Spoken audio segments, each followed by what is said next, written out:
The document felt heavier than its 20 pages. It was a testament not to love, but to a profound lack of faith. Laid out on the polished mahogany desk of Marcus Thorne's personal attorney, the prenuptial agreement was a map of his future insignificance. Liam felt the weight of three pairs of eyes on him. Chloe, his fiancée, who was examining her manicure with an air of practiced boredom. Marcus, her father, whose gaze was as sharp and cold as cut glass. And Mr. Davies, the lawyer, a man paid handsomely to look apologetic while sharpening the executioner's axe. "It's just a formality, Liam," Marcus said, his voice a low rumble of condescending authority. He gestured at the document with a dismissive flick of his wrist, a gold signet ring catching the light. "In our world, these things are standard procedure. Protects everyone." Liam knew exactly who everyone meant. It meant Marcus Thorne and his real estate empire. It meant Chloe, his only daughter, who had been raised in a gilded cage and taught that love was an asset to be managed. It did not, under any circumstances, mean Liam, the quiet architect with a modest practice and a background so unremarkable it was practically invisible next to the glittering dynasty of the Thornes. He was marrying into wealth, and this document was his price of admission. It stated, in meticulous legal jargon, that in the event of a divorce, he would leave with exactly what he brought into the marriage, which, in their eyes, was nothing. Chloe finally looked up from her phone, her perfectly sculpted lips curving into a placating smile. "Don't be so serious, darling. It's just paperwork. Think of it as one less thing to worry about." He looked at her, truly looked at her. The woman he loved, or at least the woman he thought he loved. Was this the same person who laughed with him over cheap takeout on the floor of his small apartment? The one who claimed to admire his passion for creating beautiful, functional spaces for ordinary people? In the sterile light of this office, that woman seemed like a phantom. This Chloe, flanked by her father's power, was a stranger. She saw his silence not as contemplation, but as the hesitation of a cornered animal. "It's for the best," she added, her voice a little firmer now, a hint of the thorn steel beneath the velvet. "My father has worked his entire life to build his legacy. We can't have any complications." Complications. That's what he was, a potential liability. Liam's gaze drifted from Chloe's face to her father's. Marcus Thorne was a monument to his own success, a man who saw the world as a series of acquisitions. He was buying his daughter a husband he deemed safe, manageable, and easily disposable. Marcus thought Liam was starstruck, a lucky pauper who'd stumbled into the king's court and was now being wisely put in his place. He had no idea. No one in this room had any idea. They didn't know that the name Liam Sterling, which they found so plain, so common, was attached to one of the oldest and most discreet fortunes in the country. They didn't know that his quiet, unassuming parents had not been simple middle-class people, but the stewards of a vast portfolio of investments and properties, a legacy built on centuries of quiet competence, not flashy takeovers. They didn't know that upon their passing 2 years ago, that entire legacy, all $200 million of it, managed by the shrewdest minds at the Sterling Legacy Foundation, had transferred to him. He had kept it a secret for a reason. He wanted to be loved for who he was, not what he had. He wanted to build a life on a foundation of genuine connection, not financial incentive. With Chloe, he thought he had found that. Now, staring at the clinical prose of the prenup, he saw he hadn't found a partner. He had found the ultimate test of his anonymity. "Of course," Liam said, his voice calm and even, betraying none of the glacial resolve forming in his heart. "I understand completely." A collective, almost imperceptible sigh of relief filled the room. The pauper knew his place. Marcus's expression softened into something resembling magnanimity. Chloe's smile became genuine again. Mr. Davies pushed a cheap, plastic ballpoint pen across the desk. Liam ignored it. He reached into the inner pocket of his simple wool jacket and pulled out his own pen. It was a vintage fountain pen, its black resin body worn smooth with time, the gold nib gleaming. It had been his grandfather's, the man who had tripled the family fortune with his uncanny foresight. It was a symbolic object, though its symbolism was lost on them. To them, it was probably just a quaint affectation. To Liam, it was his armor. He uncapped it, the quiet click echoing the shift inside him. This was no longer just about love. This was about principle. This was about the corrosive nature of their arrogance, their belief that a man's worth could be itemized on a balance sheet. He would sign their document, he would play their game, but he would play it by his own rules, on a field they didn't even know existed. He flattened the signature page. In the event of the dissolution of the marriage, Liam Sterling shall make no claim upon any assets, real or financial, owned by Chloe Thorne or the Thorne family estate, its trusts, or its corporate entities. He read the line one last time. It was an insult, polished and notarized. His pen hovered over the line. He could stop this. He could stand up, reveal everything, and watch the shock and avarice transform their faces.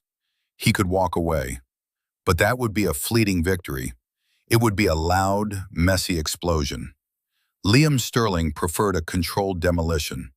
He wanted them to hand him the detonator themselves. And they had. This document was it. With a steady hand, he signed his name. Liam Sterling. The ink was a deep, rich black, a stark contrast to the flimsy premise of the agreement. It felt less like a signature and more like the setting of a cornerstone for a new, very different kind of structure. A structure they would never see coming. He had signed away his claim to their fortune, a fortune that was a fraction of his own. The dramatic irony was so thick he could almost taste it. It tasted like patience. He slid the document back across the desk. "There," he said softly, "all taken care of." Marcus beamed, clapping him on the shoulder. "Good man, welcome to the family, son." Chloe leaned over and kissed his cheek. "See? Painless," she whispered, her relief palpable. Liam just smiled. He knew, with absolute certainty, that the pain was yet to come, but it would not be his. If you've ever felt underestimated, if you've ever had to bite your tongue while someone judged you on appearances, you know the quiet fire that moment can ignite. It's a feeling that demands justice. Let me know in the comments where you're watching from as we see just how this fire grows and what it will eventually consume. Subscribe for more, because this is only the beginning of the story. The wedding was a spectacle, exactly as the Thornes had designed it. It was less a celebration of a union and more a press release for their own status. Hundreds of guests whose names read like a who's who of the city's financial elite wandered the manicured lawns of the Thorne estate, sipping champagne that cost more per bottle than Liam's monthly rent. Liam stood beside Chloe, a silent, smiling prop in her family's grand production.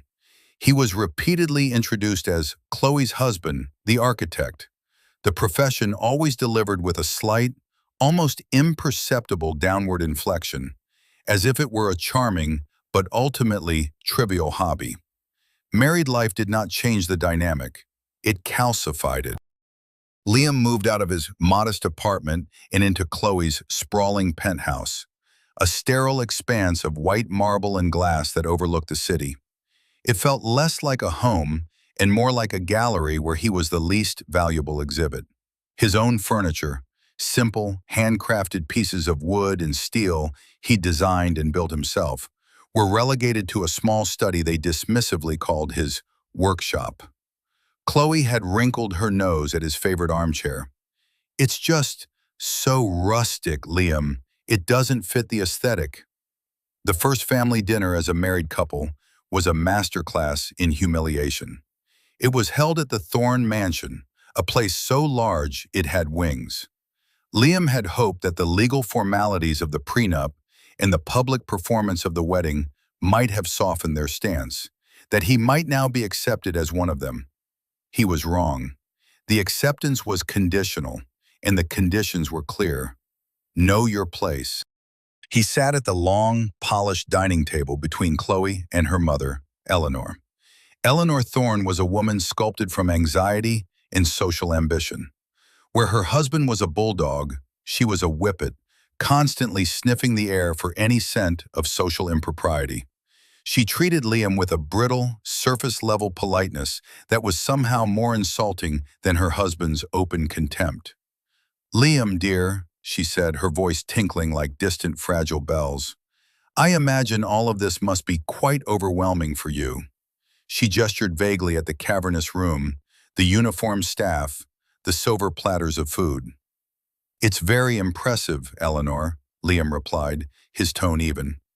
Marcus, sitting at the head of the table, let out a short, barking laugh. "Impressive? Son, this is just a Tuesday. You should see the place when we're actually entertaining." The implication hung in the air. This small family dinner didn't count. He didn't count. "Now, Marcus, be nice," Chloe chided, but there was no force behind it. She squeezed Liam's hand under the table, a gesture that was meant to be comforting, but felt like a plea for him to behave, to not rock the boat. The conversation, as always, revolved around money, power, and the latest Thorne acquisition. They spoke of billion-dollar deals and corporate takeovers as if discussing the weather. When they finally turned to Liam, it was with the air of a naturalist examining a curious specimen. "So, architecture," Marcus began, leaning forward and steepling his fingers. "Still drawing up plans for, what is it, kitchen extensions and garden sheds?" Liam had just recently won a regional award for a community library he designed, a project praised for its innovative use of sustainable materials and its focus on creating an inclusive public space. He'd told Chloe about it, excited and proud. She had smiled, said, "That's nice, honey," and immediately changed the subject to a gala they had to attend. "I just finished a public library, actually," Liam said calmly, meeting Marcus's gaze. "It's been very well received." Marcus waved a dismissive hand. "Public works, charity really. There's no money in it. You should let me throw you a bone, Liam. I've got a dozen projects on the go. You could design the powder rooms for the new Thorne Tower. Get your name on something that matters." The insult was so profound, so casually delivered, that Liam almost had to admire its efficiency. He was being offered the chance to design toilets in a skyscraper that would bear his father-in-law's name. It was a test. If he accepted, he would confirm his status as a grateful subordinate. If he refused, he would be ungrateful. "Thank you for the offer, Marcus," Liam said, his voice a perfect study in neutral politeness. "But I'm quite committed to my current projects. My firm is focused on a different scale of work." "Your firm?" Marcus chuckled, looking around the table as if to share the joke. "You mean you and that one intern you have?" "Liam, be realistic. This is a real opportunity to work on a legacy project." "My father is just trying to help you, Liam," Chloe said, her voice tight with embarrassment. She wasn't embarrassed by her father's rudeness, but by Liam's refusal to accept the crumbs from their table. "You should be more appreciative." "I appreciate the thought," Liam said, turning his head to look at her directly. "But my work has its own integrity, Chloe. I'm not interested in designing powder rooms." The silence that followed was heavy and cold. Eleanor looked scandalized. Marcus's eyes narrowed into slits. He had offered a favor, a scrap from his feast, and this upstart had thrown it back in his face. Chloe dropped Liam's hand. The battle line had been drawn. He had chosen his integrity over her family's generosity. Later that night, back in the sterile silence of the penthouse, Chloe's anger finally erupted. "How could you embarrass me like that? In front of my parents?" "Embarrass you?" Liam asked, genuinely taken aback. "Your father insulted my entire career and offered me a job designing bathrooms. How was I supposed to react?" "You were supposed to say thank you. You were supposed to be grateful. My father is one of the most powerful men in this city. He was trying to give you a leg up, and you spat in his face. What is wrong with you? Do you have any idea how that makes me look? How that makes me look. There it was, the core of it all. Her marriage was an accessory and he, the husband, was malfunctioning. He wasn't reflecting her own glory back at her in the way she'd expected. This isn't about how you look, Chloe. It's about respect, something your father seems incapable of showing me. Oh, respect? She scoffed, pacing the marble floor. You want respect? Then maybe you should do something respectable. Don't talk to me about your little library for poor people. Talk to me when you're building something that touches the skyline. My father built that skyline. What have you ever built? He stood there, watching her, and felt a profound sense of sorrow. She was so completely, utterly blind. She was judging him by her father's yardstick, a measure calibrated only in dollars, in square footage. She couldn't see the value in his work because it didn't come with a flashy price tag. She couldn't see the value in him. He didn't argue further. He just nodded slowly. You're right, he said, the words tasting like ash. I'm sorry. It was what she wanted to hear. Her anger subsided, replaced by a triumphant, patronizing pity. She came to him, wrapping her arms around his neck. It's okay, baby. You're just not used to this world. You'll learn. Daddy and I will help you. As she held him, Liam's hand went to his pocket, his fingers closing around the cool, smooth barrel of his grandfather's pen. He felt its familiar weight. It was a reminder, a promise. They would teach him, she'd said. Oh yes, he thought. There are lessons to be learned, but I will be the one teaching them. The months that followed settled into a grim rhythm of escalating condescension. Liam's life became a series of quiet humiliations, each one a small chip at the foundation of his marriage. He was the perpetual outsider, the family project, the man they were trying to mold into something more presentable. His architectural practice, which he ran from a small leased office downtown, became a particular point of contention. To the Thorns, it was an embarrassing hobby, a distraction from the far more important business of being Chloe Thorne's husband. Marcus, having been rebuffed on the powder room offer, took a new tack, offering unsolicited and insulting advice. He would forward Liam articles about architects who designed mega yachts or private islands for oligarchs, with a note scribbled in the margin. See, this is where the real money is. He once cornered Liam at a charity gala, loudly dissecting the flaws in the venue's design, and then turned to the small group of listeners and said, My son-in-law here is an architect, you know. He'll tell you. He's more of a boutique designer, but he knows the basics. Liam would simply smile, nod, and say, It's an interesting perspective, Marcus. His placid exterior drove his father-in-law mad. Marcus was used to reactions, fear, obsequiousness, anger. Liam's calm neutrality was a wall he couldn't breach, and it only made him push harder. The true battlefield, however, was his marriage. Chloe had fully embraced her role as his self-appointed mentor in the ways of the wealthy. She vetted his clothes, corrected his conversational topics, and managed his social calendar like a publicist handling a difficult client. You can't wear that tie, Liam, she'd say, plucking a tie he liked from his hands. The pattern is too busy. It looks cheap. She would replace it with something bland and ferociously expensive, another piece of the uniform she was assembling for him. One evening, he was sketching in his study, working on a pro bono design for a new women's shelter. He was deeply engrossed, the lines flowing from his pen, the structure taking shape not just on the page, but in his mind. Chloe walked in, holding 2 invitations. Good news, she announced, waving them like trophies. We got invited to the Vanderbilt's annual White Party. It's the most exclusive event of the summer. Liam looked up from his work. Chloe, that's the same weekend as the groundbreaking for the community center project. I have to be there. I've been working on it for months. Her face fell, her disappointment instantly curdling into annoyance. The groundbreaking? Liam, it's a photo op with some local councilman in a muddy field. This is the Vanderbilts. Everyone will be there. This is important for us. It's important to the community, Chloe. It's important to me. More important than me? More important than our social standing? She demanded, her voice rising. Do you understand what an invitation like this means? It means we're being accepted. It means I'm being accepted. And you're going to ruin it to go play in the dirt with your little charity projects? It's not a little charity project, he said, his voice dangerously quiet. He carefully placed his pen down on the drawing.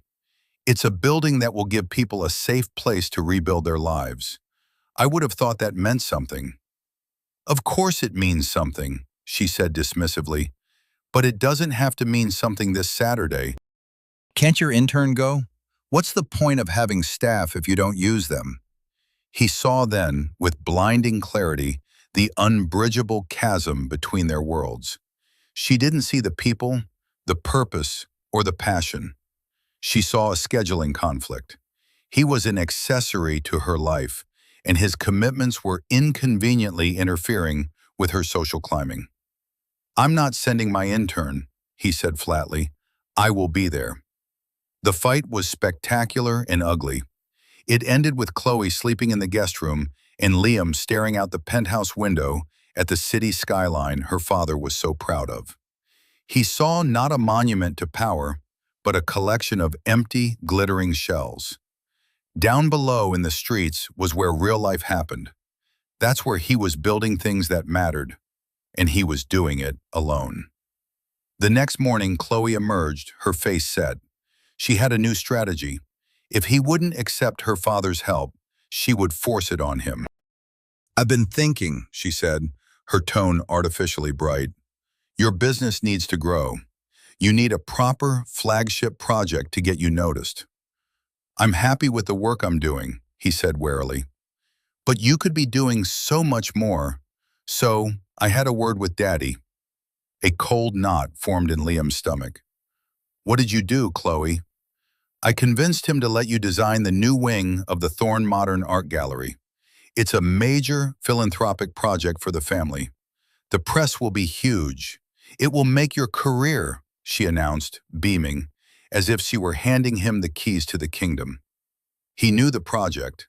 It was Marcus's latest vanity play, a way to cement the Thorne name in the cultural landscape of the city. It was also notoriously difficult, with a planning committee composed of Eleanor and her society friends, all of whom had conflicting and terrible ideas. He's just giving it to me? Liam asked. No competition? No proposal process? Well, you'll have to submit a proposal, of course. A formality. But the job is yours. Daddy arranged it. She looked so proud of herself. She had pulled the strings, used her influence, and secured him a prize she was certain he could never have won on his own. She had, in her mind, saved him from his own mediocrity. No, Liam said. Her smile vanished. What do you mean, no? I mean, no thank you. I don't accept jobs that are handed to me as a favor. If your father wants me to design his gallery, my firm will submit a proposal alongside every other firm. We'll be judged on the merit of our design, not on the name of my wife. She stared at him, her eyes wide with disbelief.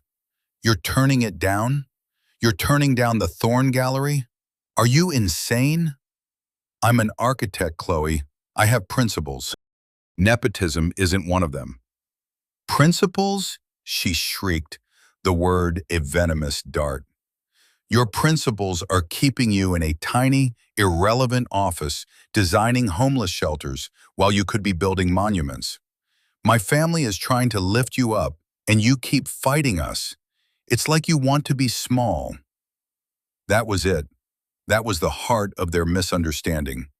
They saw his refusal to take their handouts as a desire to be small.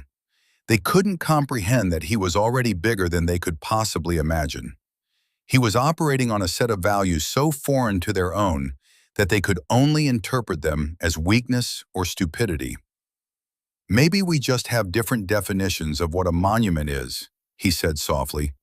He picked up his pen from the desk, its weight a familiar comfort in his hand.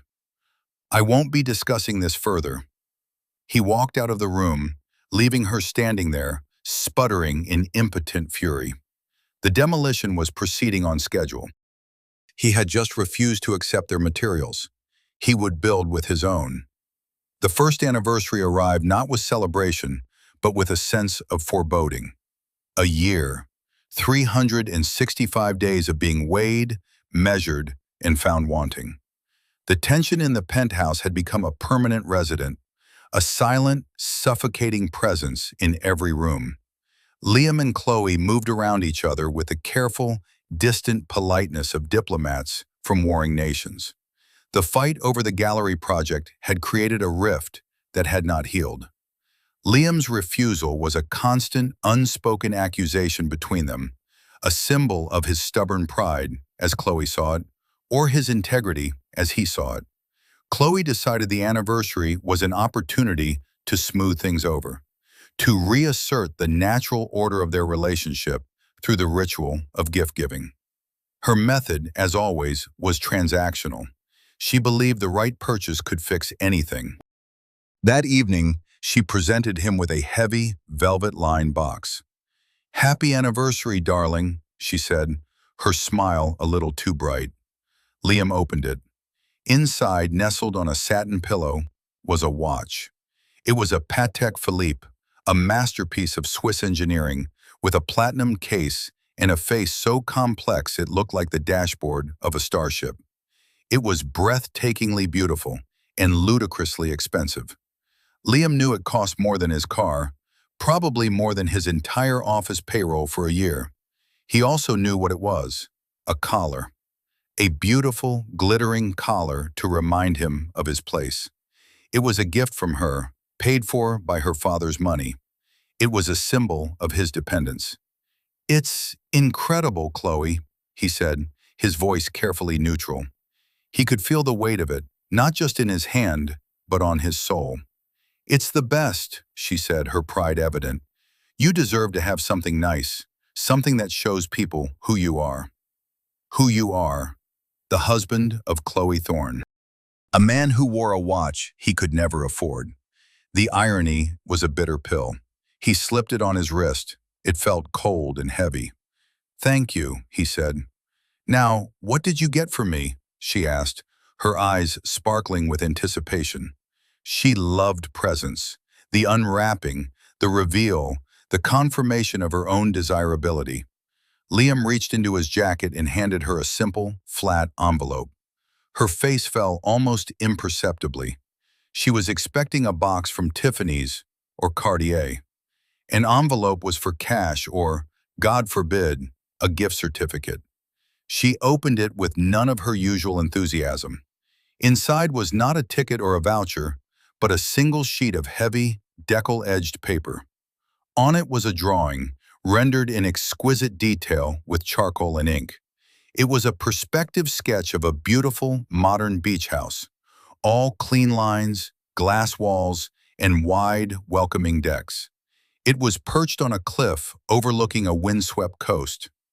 In the corner, in small, elegant script, were the words, "For Chloe, our future home." He had spent weeks on it, designing a space just for them, a place far from the city, far from her father's influence, a place where they could, perhaps, find each other again. It was a piece of his heart, a manifestation of a hope he barely admitted to himself he still had. She stared at it for a long moment. He held his breath. "A drawing?" she said finally, her voice flat. "I designed it for you. For us," he explained, his voice soft. "I thought we could build it one day, somewhere quiet." She looked from the drawing to his face, and her expression was one of complete and utter bafflement, as if he had just handed her a live fish. "You drew me a picture of a house? For our anniversary?" "It's more than a picture, Chloe. It's a plan. It's a dream." She let out a small, brittle laugh. "Oh, Liam, that's sweet. It's very creative." She used the word creative like one might describe a child's macaroni art project. She carefully placed the drawing back on the coffee table as if it were contaminated. "Where would we even build this? And with what money? Your library prize?" The cruelty of the remark was stunning. He felt something inside him, a small, flickering flame of hope, finally extinguish. It was done. He had offered her his soul, and she had valued it less than a mass-produced handbag.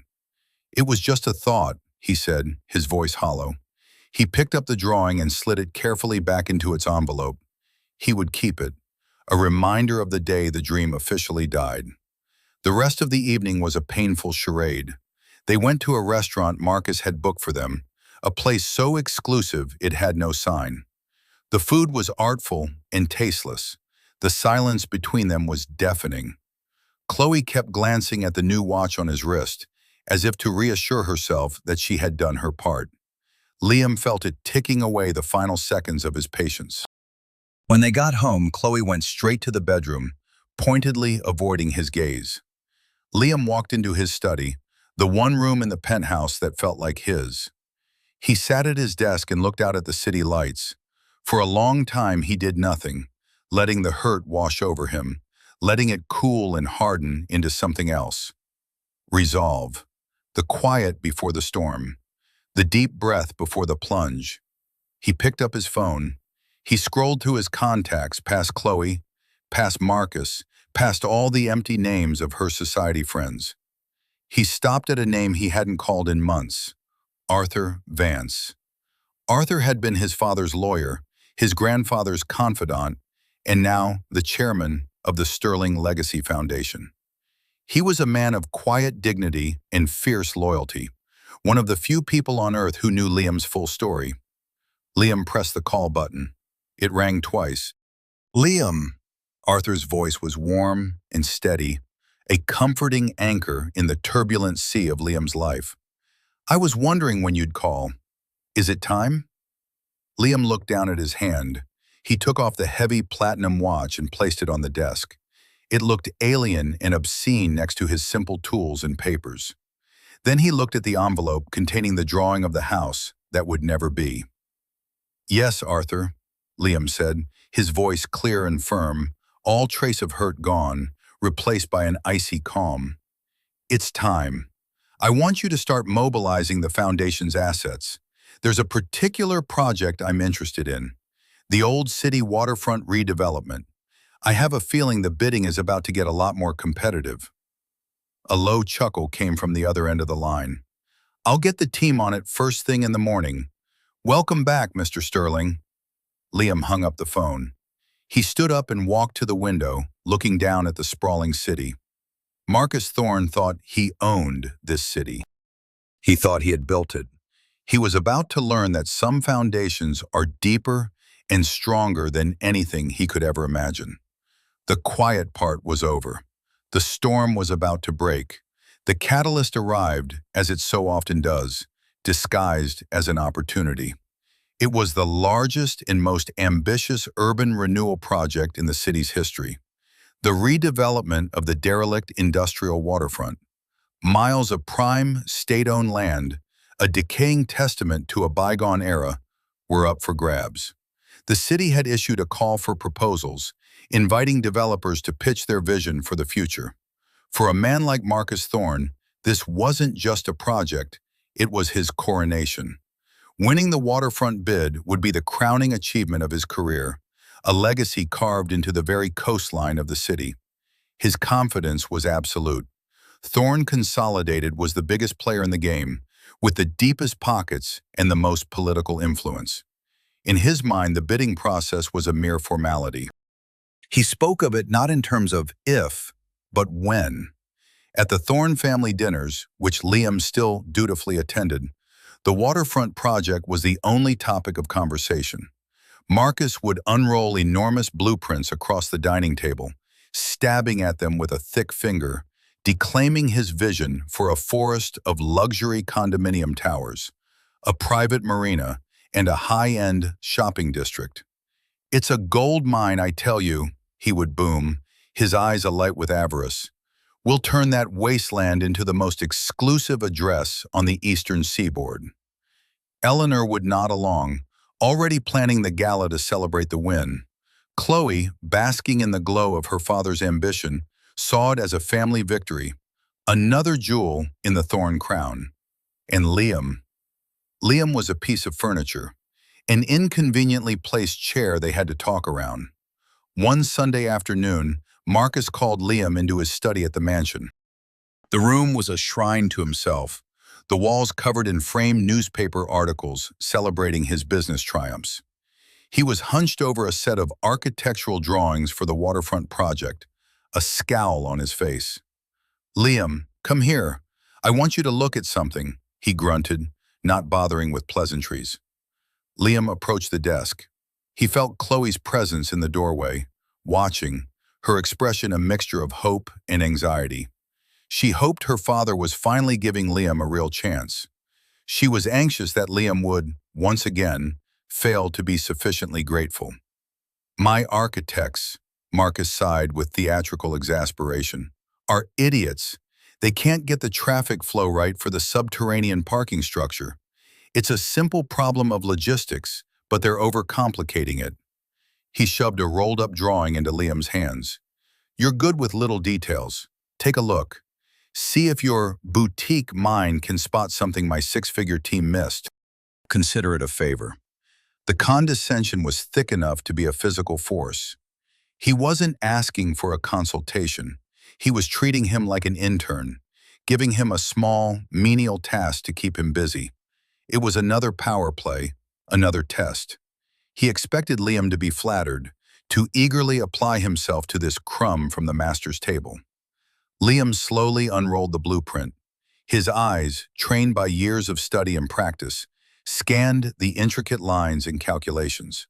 He saw the layout, the ingress and egress points, the support columns. He saw the problem with the traffic flow immediately. It was a rookie mistake. But as his gaze swept across the entire plan, he saw something else. Something far more significant. A flaw not just in the garage, but in the very foundation of the entire proposal. Marcus had based his structural design on a geological survey that was over 20 years old. Liam knew this because his own firm, in preparation for their own secret bid, had commissioned a new, state-of-the-art seismic and soil composition analysis of the entire waterfront. The old surveys failed to account for soil liquefaction potential in a major seismic event, and a newly discovered fault line that ran directly beneath the proposed location of Marcus's two largest residential towers. To build as Marcus had planned would be more than just foolish. It would be catastrophic. The cost to mitigate the issue, if it were even possible, would be astronomical, completely destroying his project's profitability. Marcus Thorne, in his arrogant rush to claim his prize, had built his castle on a foundation of sand. Liam stood there, the blueprint in his hands, the knowledge a cold, heavy weight in his gut. This was it, the weapon. He could point it out now. He could be the hero, save his father-in-law from his own hubris, and perhaps even earn a sliver of the respect he craved. Chloe was watching him, her eyes pleading. This was his chance to finally get on the team. But what would that accomplish? Marcus would take the credit for the discovery. He would see it as proof of his own sagacity in asking Liam to check the work. Liam would be praised, perhaps, like a clever dog who had fetched a stick. And the underlying dynamic, the arrogance, the condescension, the fundamental disrespect, would remain unchanged. Nothing would be learned. Justice, he realized, was not about helping his tormentor avoid the consequences of his own arrogance. Justice was about allowing that arrogance to be its own undoing. He slowly, carefully, rolled the blueprint back up.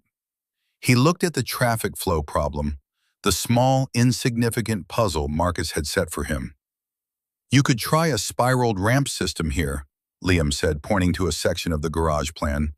It would separate the entry and exit lanes more efficiently and improve the turning radius. It's a fairly standard solution. Marcus grunted, looking at the spot. A spiral, yes, of course. So simple. Why didn't my idiots think of that?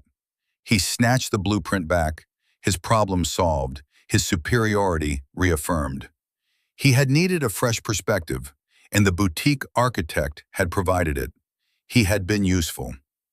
Good, thanks. You can go now. He turned his back on Liam, already shouting into his intercom for his lead architect. He didn't ask if Liam had seen anything else. He hadn't conceived that there could be anything else of importance that he himself had missed. Liam turned and walked out of the study. He met Chloe's gaze in the hallway. "Did you help him?" she asked, her voice hopeful. "Yes," Liam said. "I helped him." She smiled, relieved. "Good. I'm glad you're finally starting to be a team player, Liam." He just nodded, the lie sitting comfortably on his tongue. He had helped, all right. He had helped Marcus Thorne continue marching confidently towards the edge of a cliff. The trap, which Marcus had built all by himself, was now perfectly set. All Liam had to do was wait for the right moment to spring it. He felt no guilt. He felt only the clean, cold clarity of purpose. The city and his family deserved a better vision for the waterfront, and he was going to give it to them. The day of the final presentation for the waterfront bid dawned gray and overcast, the sky a bruised purple, as if reflecting the tension that had gripped the city's financial district. The presentations were being held in the grand auditorium of City Hall, a room of soaring ceilings, dark wood paneling, and the weight of a century of civic decisions. The air was thick with anticipation and the scent of expensive cologne. The room was filled with city council members, urban planning officials, journalists, and the major players in the city's development scene. Marcus Thorne arrived like a conquering hero, flanked by his team of executives and lawyers. He was radiating a confidence so absolute it was practically a physical aura. He moved through the room, shaking hands, clapping backs, his booming laugh echoing off the marble floors. He was not a bidder. He was the heir apparent, here to accept his crown. Chloe was by his side, looking radiant in a Chanel suit, her smile unwavering. She was the perfect picture of the proud daughter. She spotted Liam sitting by himself in the back rows, near the press section. A flicker of annoyance crossed her face. She had told him he didn't need to come. His presence felt like a complication, a small, untidy detail in an otherwise perfect picture. Why was he even here? To see what real success looked like? She gave him a tight, almost imperceptible nod of acknowledgement and then turned her attention back to the main event. Liam met her gaze for a brief second, his expression unreadable. He was dressed in a simple, well-tailored dark suit, but he looked different. The quiet, accommodating man she was used to seemed to have been replaced by someone with a sharp, focused intensity. He looked formidable. She dismissed the thought as a trick of the light. He was just Liam. He sat perfectly still, a calm island in a sea of nervous energy. In his lap was a slim, leather portfolio. To anyone else, he was just another spectator. To the audience of this unfolding drama, he was the hidden variable, the ghost in the machine. The proceedings began. Two smaller firms presented their plans. They were competent but uninspired, and were received with polite applause. Then, it was Marcus Thorne's turn. He strode to the podium with the easy confidence of a man who owned the room. A massive, glossy presentation appeared on the screen behind him. Thorne Waterfront, a legacy for the future. "Ladies and gentlemen," he began, his voice resonant with power. "For too long, our city's greatest asset has been a scar on our landscape, a relic of the past. I am not here today to propose a development. I am here to present a destiny." He spoke for 45 minutes, his presentation a masterpiece of corporate rhetoric. He showed dazzling 3D renderings of gleaming towers, Happy, beautiful people strolling along pristine promenades, and sleek yachts gliding into a private marina. He spoke of economic impact, job creation, and increased property values. He was selling a dream of exclusive luxury, and he was selling it well. The city council members were nodding, their expressions a mixture of awe and avarice. This was the kind of big, bold, headline-grabbing project they wanted. As he neared his conclusion, he paused for effect. Some say we must choose between progress and preservation. I say that is a failure of imagination. Thorn Waterfront is not just an investment in our economy, it is an investment in our identity as a world-class city. He finished to thunderous applause. He stood at the podium basking in it, a triumphant smile on his face. He had won. It was over. The council chairwoman, Ms. Albright, stepped up to the microphone. "Thank you, Mr. Thorne, for that very ambitious presentation." She shuffled her papers. "We have one final proposal to hear this afternoon. It is from a group that submitted their bid just before the deadline, a private entity called the Sterling Legacy Foundation." A murmur went through the room. The name was unfamiliar. Marcus's smile tightened slightly. A last-minute competitor? An amateur, no doubt. Annoying, but irrelevant. "Could we have the representative for the Sterling Legacy Foundation please come forward?" Ms. Albright asked, peering out into the audience. A man stood up from the front row. He was in his late 60s, with a mane of silver hair, impeccable posture, and an air of quiet, unshakable authority. It was Arthur Vance. He walked to the podium, his steps measured and confident. Chloe leaned over to her father. "Who is that?" she whispered. "Nobody," Marcus grunted, his eyes narrowed. "Probably some non-profit with a dream and an empty wallet. This will be over in 5 minutes." Arthur reached the podium and adjusted the microphone. He did not seem intimidated by the crowd or by the shadow of Marcus Thorne's bombastic presentation. "Good afternoon, members of the council. Ms. Albright," he began, his voice calm and clear. "My name is Arthur Vance. I am the chairman of the Sterling Legacy Foundation. Our foundation was established over a century ago with a simple, guiding principle: to invest in projects that create lasting value, not just for shareholders, but for communities." He paused, letting the words sink in. "We believe the waterfront is a sacred public trust, not a private commodity. It is a once-in-a-generation opportunity to create something truly for everyone. Our proposal is not about luxury condos and private marinas.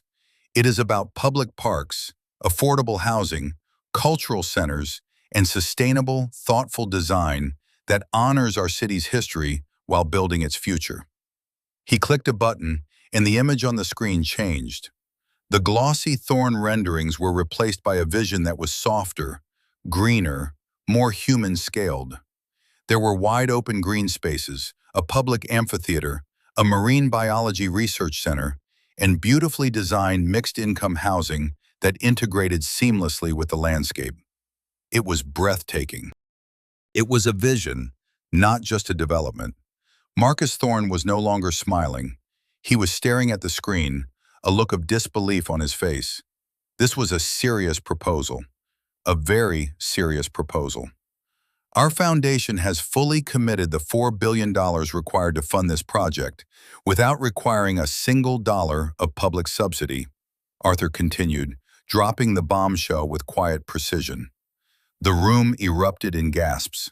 Marcus had been asking for massive tax breaks and public infrastructure funding. Ms. Albright looked stunned.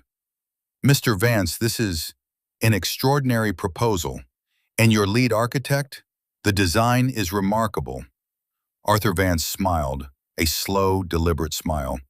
"Thank you. He is, we believe, one of the most brilliant young minds in his field. A man who shares our foundation's commitment to integrity and community-focused design. We are honored to have him leading this project. I'd like to introduce him to you now. The head of the Sterling Legacy Foundation and the chief architect for the Waterfront Commons project, Mr. Liam Sterling." Time seemed to slow down. Every head in the room turned, following Arthur's gesture towards the back of the auditorium. Chloe's world tilted on its axis. She stared, her mind refusing to process what she was hearing. Liam? Her Liam? The quiet, unsuccessful husband she felt sorry for? It was impossible. A mistake. A joke. But then he stood up. He walked from the back of the room, down the central aisle, his footsteps the only sound in the stunned silence. He moved with a purpose and confidence she had never seen before. He was no longer the apologetic, accommodating man who lived in her penthouse. This was a different person, a man of power and substance. He reached the stage, shook Arthur Vance's hand, and turned to face the room. He looked directly at Marcus Thorne, his expression calm, his eyes like chips of ice. The quiet man she had married, the man her family had mocked and belittled, was about to demolish their world. And he was going to do it with a smile. The silence in the auditorium was absolute, a vacuum of pure shock. Chloe felt the blood drain from her face. Her mind reeled, trying to connect the man on the stage with the man she thought she knew. Liam Sterling, head of a foundation? Chief architect of a multi-billion-dollar project? It was a hallucination. It had to be. She looked at her father. Marcus Thorne's face, usually florid with confidence, had gone a pale, sickly gray. The triumphant smirk was gone, replaced by a mask of slack-jawed disbelief. Liam stepped up to the podium, adjusting the microphone with a steady hand. He seemed to belong there, more so than her father ever had. He looked out over the sea of stunned faces, his gaze sweeping past the city council, the press, and finally settling, for a brief, devastating moment, on Chloe.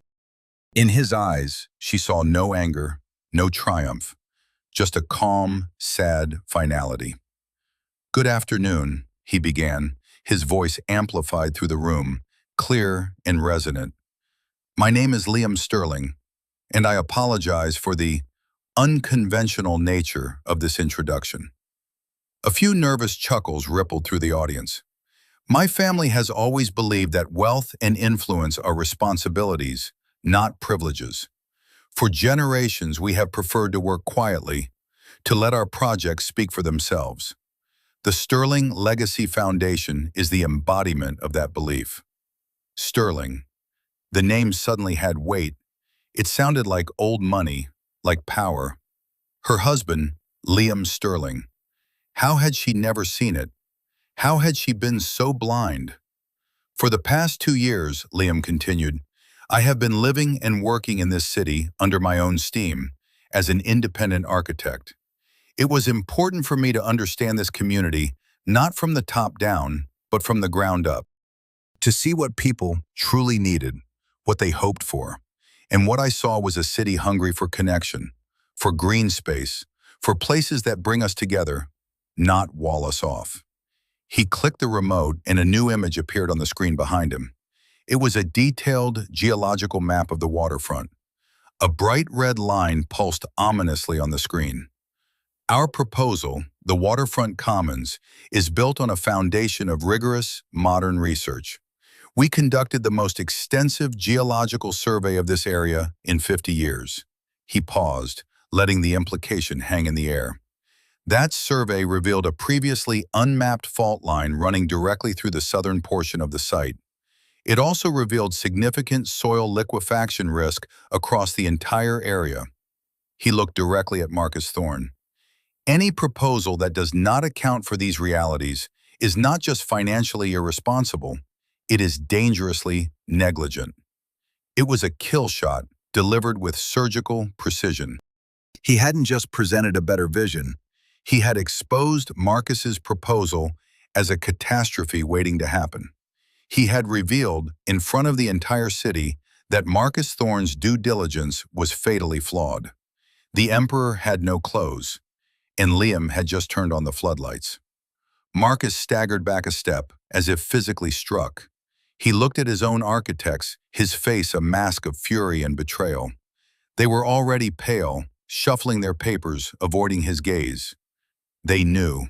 They had cut corners, used old data to save time and money, and now their negligence was being laid bare for the world to see. Liam wasn't finished. He proceeded to walk the council through his own proposal, his voice a steady, confident narration over images of a vibrant, living community. He spoke of passive solar design, reclaimed materials, public-private partnerships with local artists and educators. He spoke with a passion and expertise that Chloe had never witnessed. This was the man he was, the man he had hidden from her, or rather, the man she had refused to see. He wasn't just an architect, he was a visionary, and he was using that vision to systematically dismantle her father's legacy. When he finished, there was a moment of silence, and then the room erupted. Not in the polite applause her father had received, but in a spontaneous, thunderous ovation. The journalists were already on their phones, frantically typing. The council members were looking at each other, their faces alight with excitement. They weren't just seeing a better proposal, they were seeing a better future, handed to them on a silver platter, fully funded. The decision was a foregone conclusion. Ms. Albright, her voice filled with emotion, officially concluded the session. The cameras swarmed the stage, surrounding Liam and Arthur Vance. Marcus Thorne stood abandoned at his podium, a relic of a bygone era, his glossy presentation slides still glowing mockingly behind him. Chloe felt a hand on her arm. It was her mother. Eleanor's face was a mess of confusion and horror. "What is happening? Who is he?" Chloe couldn't answer. She could only stare at the man on the stage, her husband, a complete and utter stranger, as he confidently answered questions from the press. She felt a wave of nausea. Her entire world, the solid, gilded reality she had always known, had just been revealed as a fragile facade. And the man she had dismissed as a piece of decorative fluff was the one holding the hammer. She had to get to him. She pushed through the throng of people, ignoring her mother's calls. She needed to hear it from him. She needed to understand. She finally broke through the ring of reporters and stood before him. The cameras turned to her. The flashbulbs were blinding. "Liam," she said, her voice a choked whisper. He turned to her, his face calm. The reporters fell silent, sensing the drama. "Why?" she asked, the single word encompassing a universe of confusion, betrayal, and dawning horror. "Why would you do this? To my father, to me, to us?" Liam looked at her, and for the first time she saw a flicker of the pain she had inflicted on him over the past year. But it was distant, like a memory. "This was never about you, Chloe," he said, his voice quiet but carrying in the sudden hush. "This was about a choice between a city built for the few or a city built for everyone. Your father made his choice. I made mine." "But you lied to me," she cried, her voice breaking. "You let me believe. You let us all believe you were nothing." A sad smile touched his lips. "I never lied. I just lived my life. You were the one who decided what it was worth." He turned away from her then, back to Arthur Vance, leaving her standing alone in the glare of the flashbulbs. The humiliation was absolute. She wasn't just the daughter of the disgraced loser. She was the clueless wife of the triumphant victor. The woman who had a winning lottery ticket in her hand for 2 years and had used it to wipe her shoes. The quiet bomb he had been cultivating had finally detonated, and she was at ground zero. The fallout was just beginning. The immediate aftermath was chaos, a whirlwind of public humiliation and private disintegration. The news of Marcus Thorne's downfall and Liam Sterling's secret identity was the biggest story in the city. It dominated every news channel, every newspaper front page, every gossiping phone call in the elite circles the Thornes had once ruled. Marcus Thorne, the titan of industry, had been exposed as a negligent fool. Liam Sterling, the nobody's son-in-law, was revealed as a philanthropic billionaire, a modern-day prince in architect's clothing. Chloe fled City Hall, pushing through the gauntlet of reporters, their questions like physical blows. Mrs. Sterling, did you know? What does this mean for your marriage? How does it feel? She reached her car, her hands shaking so badly she could barely fit the key in the ignition. She drove, not back to the penthouse she shared with Liam, but to her parents' mansion, the fortress that had always been the center of her universe. She found her father in his study, the room where he had once condescendingly offered Liam a job designing bathrooms. He was not raging. He was not shouting. He was sitting in his large leather chair, staring blankly at the wall, a glass of whiskey trembling in his hand. The articles celebrating his past triumphs seemed to mock him from their frames. He looked broken, smaller. The larger-than-life giant of her childhood had shrunk into a defeated old man. "He destroyed me," Marcus whispered, his voice raspy. "In one afternoon, he took everything." Eleanor was pacing the room, her phone pressed to her ear, frantically trying to do damage control, calling friends, board members, trying to spin the narrative. But there was no spinning this. The truth was too stark, too public. "It's a misunderstanding," Eleanor was saying into the phone. "Liam is complicated. He's always been eccentric." She was trying to reframe his strategic demolition of their family as a personal quirk. It was pathetic. Chloe looked from her broken father to her frantic mother and felt a surge of pure, unadulterated fury. But it wasn't directed at them. It was all for Liam. How dare he? How dare he play this game with them, with her? He had made a fool of her. He had allowed her to patronize him, to pity him, while he was secretly a king. She left the mansion and drove to the penthouse. She needed a confrontation. She needed to scream, to rage, to make him feel a fraction of the humiliation she was feeling. She burst into the apartment. "Liam!" He was in his study, calmly packing his sketches and books into a simple leather satchel. He had already changed out of his suit and was wearing a simple pair of jeans and a sweater. He looked up at her, his expression weary but resolute. "You have to fix this," she demanded, her voice shaking with rage. "You have to call a press conference. Tell them it was a mistake. Tell them you're going to partner with my father. You owe him that. You owe me that." Liam stopped what he was doing and looked at her, his gaze steady. "Owe you?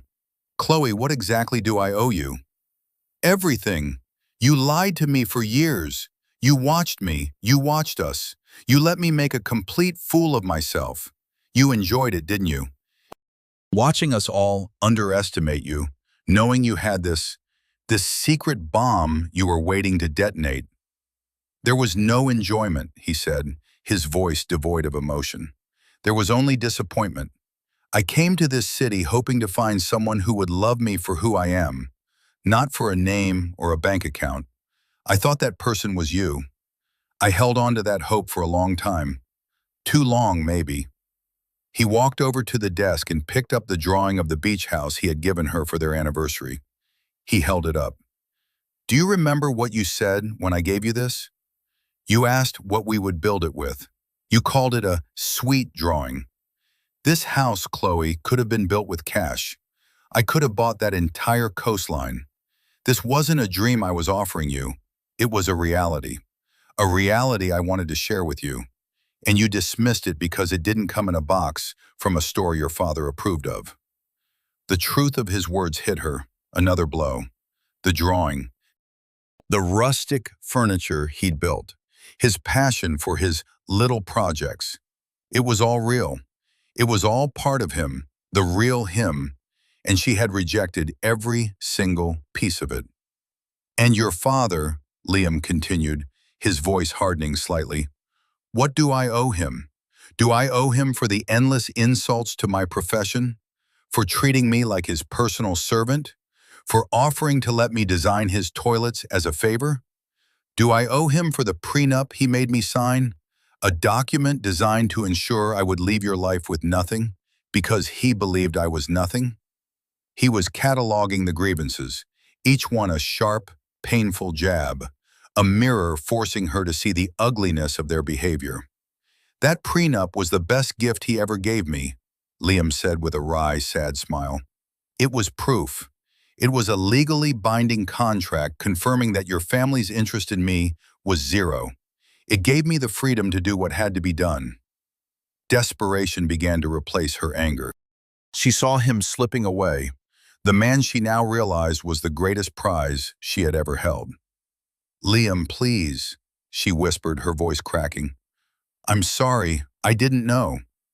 "That's the entire point, Chloe," he said softly, his voice full of a sorrow that was far more damning than anger. "You didn't know, and you never tried to. You never once asked about my family. You never once showed genuine interest in my work. You saw a man you thought was beneath you, and you treated him accordingly. The wealth doesn't change who I am. I am the same man you married. The only thing that has changed is your perception of my value." He zipped up his satchel and walked towards the door. "Where are you going?" she asked, a panic seizing her. "I'm going to a hotel. I think we both need some space to think about what our marriage, if we even have one, is actually based on." "But the foundation, the money, is that ours?" The question slipped out before she could stop it, a reflexive grasp at the wealth that had just been revealed. Liam stopped at the door and looked back at her. The disappointment in his eyes was a physical thing.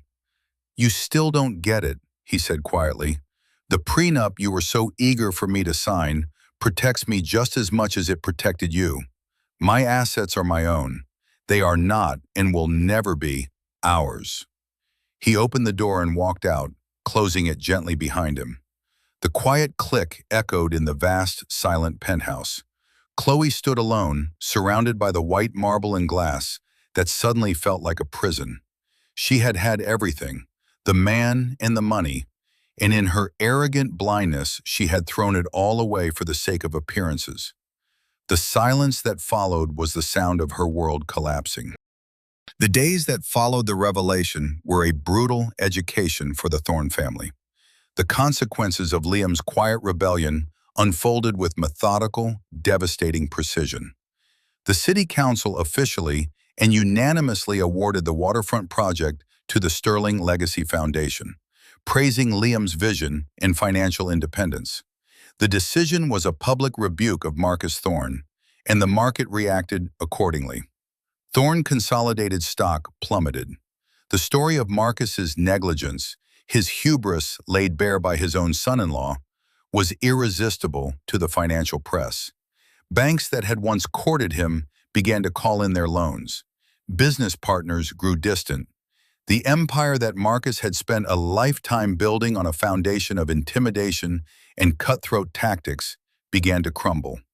Not with a bang, but with a slow, inexorable erosion of confidence. He was forced to start selling off assets to cover his debts, piece by piece, dismantling his own legacy. The social fallout was just as severe. The Thornes, once the epicenter of the city's elite, became pariahs. Invitations dried up. Friends stopped returning calls. Eleanor's frantic attempts at damage control were met with polite but firm refusals. They were no longer powerful. They were a cautionary tale. The very people who had once fawned over them now gossiped about their spectacular fall from grace with a grim satisfaction. Chloe was trapped in the center of it all.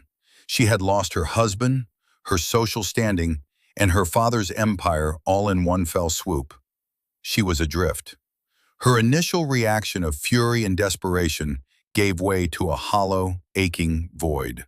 She spent days wandering the silent penthouse, a ghost in her own life, surrounded by objects of immense monetary value that now felt worthless. The expensive watch she had given Liam still sat on his desk, a monument to her own blindness. She tried to apologize to Liam.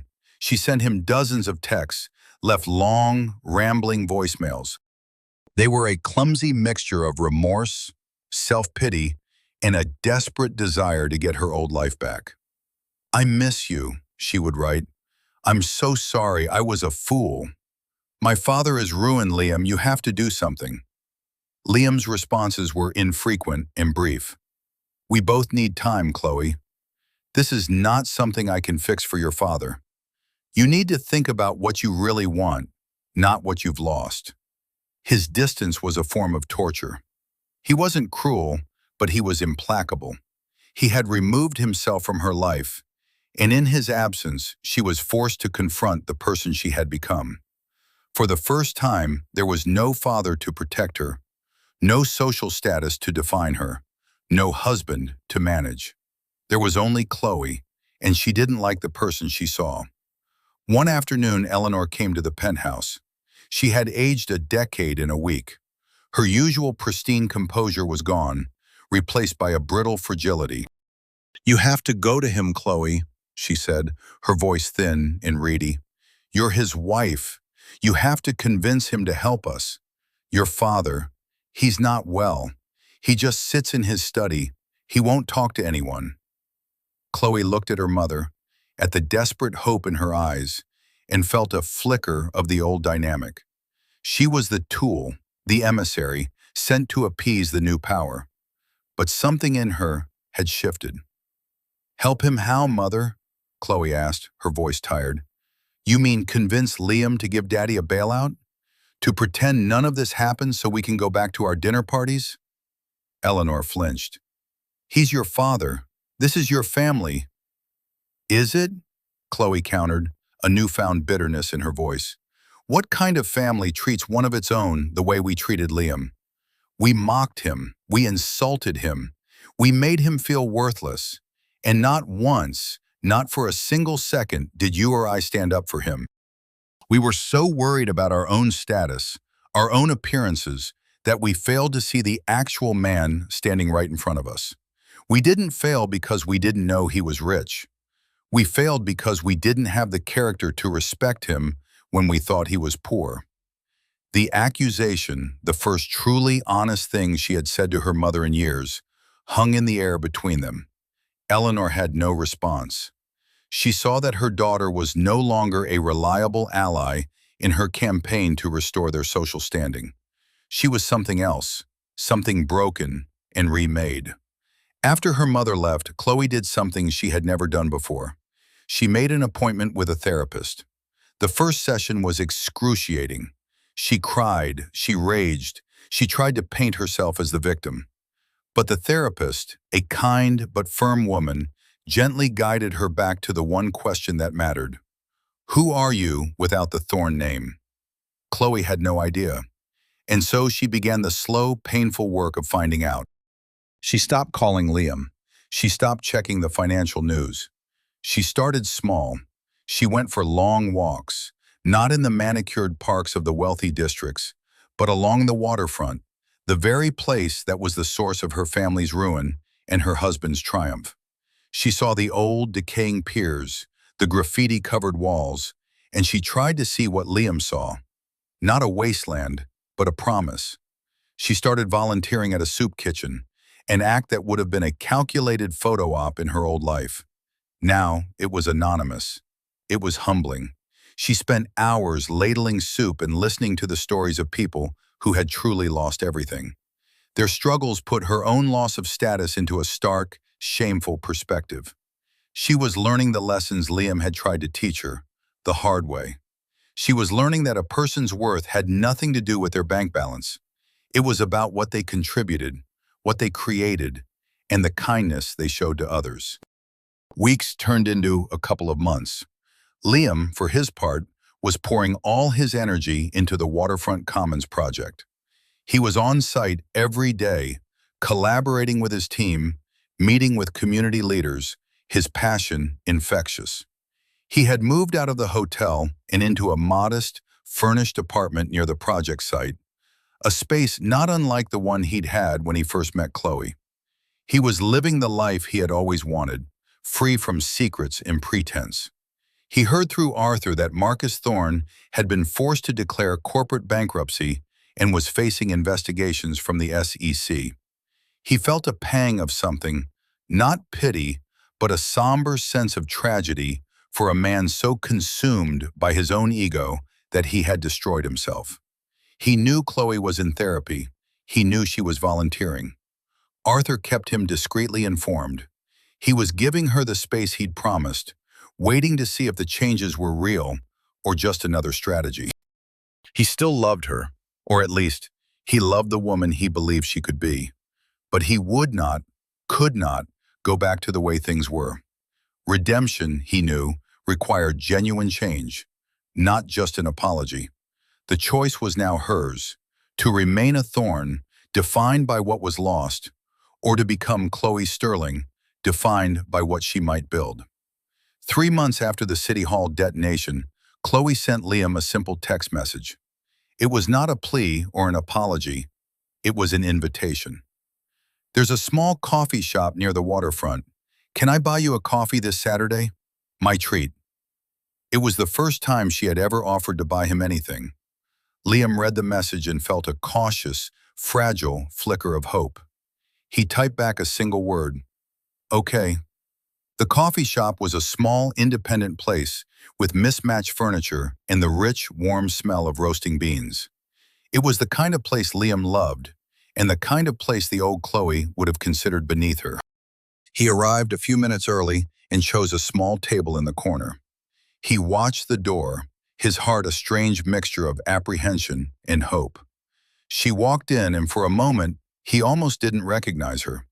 She wasn't wearing Chanel or carrying a designer bag. She was in simple jeans, a comfortable sweater, and practical boots. Her hair was pulled back in a simple ponytail, and she wore almost no makeup. The armor was gone. She looked younger, more approachable, and more beautiful than he had ever seen her. She saw him and gave a small, nervous smile. "Hi," she said, her voice quiet. "Hi, Chloe." She went to the counter and ordered 2 coffees, paying with her own debit card. It was a small gesture, but it was monumental. She brought the cups to the table and sat down, her hands wrapping around the warm ceramic as if for support. They sat in silence for a long moment, the air thick with everything unsaid. "So," she began, her gaze fixed on her coffee cup, "this is where it's all happening, the big project." "It's going well," he said. "We broke ground last week." He thought of the other groundbreaking, the one for the community center she had wanted him to skip for a party. He wondered if she remembered. "I heard," she said. I walk by there sometimes, on my way to the shelter."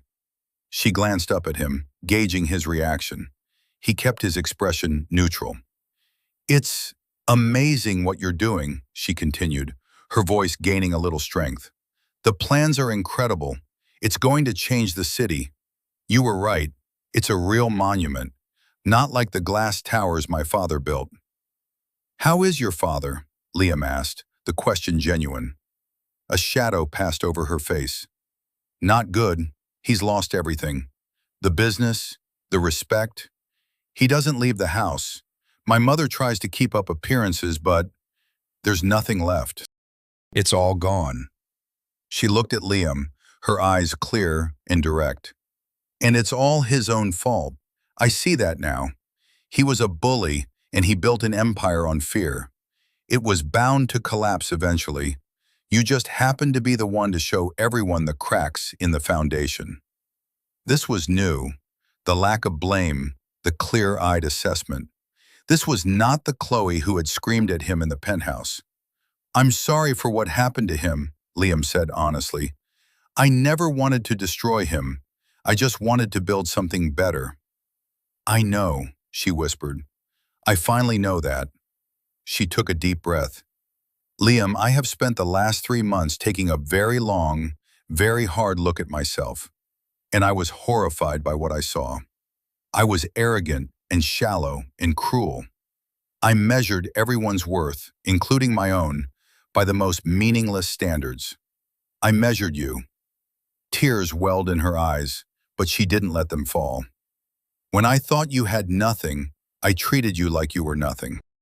I was embarrassed by your passion because it didn't make money. I was ashamed of your integrity because it was inconvenient for my social life. I was a terrible wife and a terrible person, and I am so, so sorry.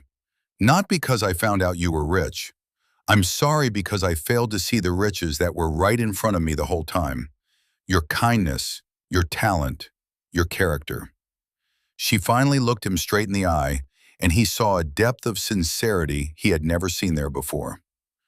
I don't expect you to forgive me, she said, her voice thick with emotion. And I'm not asking for a second chance. I don't deserve one. I needed you to know that I see it. I finally see you. And the man I see is the best man I have ever known. Liam sat there, the speech he had prepared in his mind, the list of conditions and boundaries, all dissolving in the face of her raw, painful honesty. This was not a performance. This was a confession. This was genuine remorse. He reached across the table and placed his hand over hers. Her skin was cool. "Thank you for saying that, Chloe," he said softly. He realized his internal conflict had never been about justice versus integrity. It had been about hope versus despair. For a year, he had despaired that the woman he loved was lost forever, consumed by her gilded world. But he had held on to a sliver of hope. Hope that underneath the layers of arrogance and entitlement, the woman he had first fallen for was still there. And here she was, sitting across from him, humbled and broken, but more real than ever before. "I don't know what happens next," he said, his voice gentle. "I'm not ready to just go back to the way things were. I don't think you are either."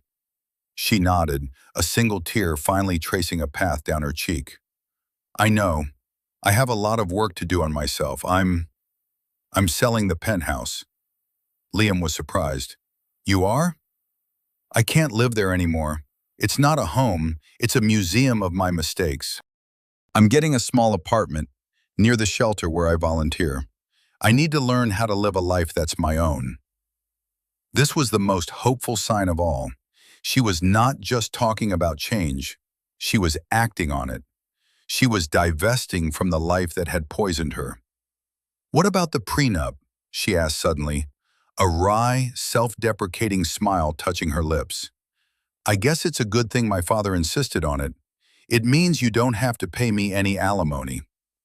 Liam chuckled, a real, warm laugh. The tension that had been coiled inside him for over a year finally began to unwind. "I suppose that's true, though I think under the circumstances we could probably work something out." "No," she said firmly. "I don't want a single dollar. I need to do this on my own." He looked at her, at this new woman forged in the fires of humiliation and self-reflection, and he felt not the triumphant satisfaction of revenge, but the profound, uplifting grace of redemption. Not just his, but hers. The story of wealth and status, of arrogance and humility, had come full circle. True worth, he had proven, was not in a bank account, but in one's character. And true love was not about finding someone perfect, but about having the grace to forgive and the courage to grow. Their future was uncertain, a blank page waiting to be written. But for the first time in a very long time, it felt full of possibility. The ultimate lesson wasn't about the spectacular fall of the arrogant, but about the quiet, difficult rise of the redeemed. It's a powerful reminder that the most valuable things in life can't be bought, and the most important strength is the one we find when we have the courage to be humble. What do you think? Can someone truly change, or is Chloe's transformation just temporary? Let me know your thoughts in the comments below. And if this story resonated with you, please give it a like and subscribe for more tales of justice and redemption. Thank you for watching.